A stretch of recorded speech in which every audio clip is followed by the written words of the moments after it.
Welcome back to my channel Bidisha official. তোমার সবাই কেমন আছে? আশা করি তোমার সবাই খুব ভালো আছো, আমিও খুব ভালো আছি। আমরা দেখো সবাই রেডি হয়ে বেরিয়ে পড়েছি ঘুরতে যাব বলে।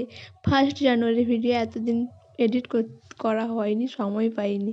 তো সবাই মিলে চলে এসেছি বকখালি। দেখো সবাই ঘুরু ঘুরু করতে চলে এসেছি। আমাদের বকখালিতে একটা শনি মন্দির, এখানে কতজন পুজো দিচ্ছে। মন্দিরটা খুব সুন্দর, বেশ ছোট্টর উপরে মন্দিরটা বেশ ভালো। আমাদের মানে ফার্স্ট এলেই সৈকতেই এই মন্দিরটা পড়বে আমাদের। তারপর একটু বেরিয়ে পড়েছিলাম বনবিবি মন্দিরের উদ্দেশ্যে। ওই জঙ্গলে দেখছো, ওইখানে গেলে কিছুটা ওই ওই সবাই যাচ্ছে, ওখানে গেলে বনবিবি মন্দির। এই দেখো এখানেই বনবিবি মন্দির, এখানে মনে হোম টোম হয়। এই মন্দিরটা নতুন হয়েছে, আগে পুরনো মাটির মন্দির ছিল, এখন নতুন হয়েছে, এখন ওপেনিং হয়নি যদিও।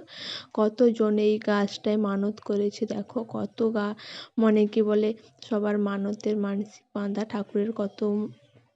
এই সাইডটায় ঠাকুর আছে, ওখানে মন্দির তো ওপেনিং হয়নি, এই জন্য এই সাইডে ঠাকুর আছে, এই জন্য আমি একটু ভিডিও টিডিও করে নিলাম। আমি গেছিলাম, দিদি গেছিলো, আরও একজন দিদি, দাদাপু, একজন মৌ গেছিলো, 2 ভাগনা গেছিলো। সবাই মিলে আমরা অলরেডি আমাদের ঘোরা শেষ হয়ে গেছে, এবার বাড়ির দিকে রওনা। টাটা। ছোট্ট ভিডিওটা তোমরা স্কিপ না করে পুরোটা দেখো।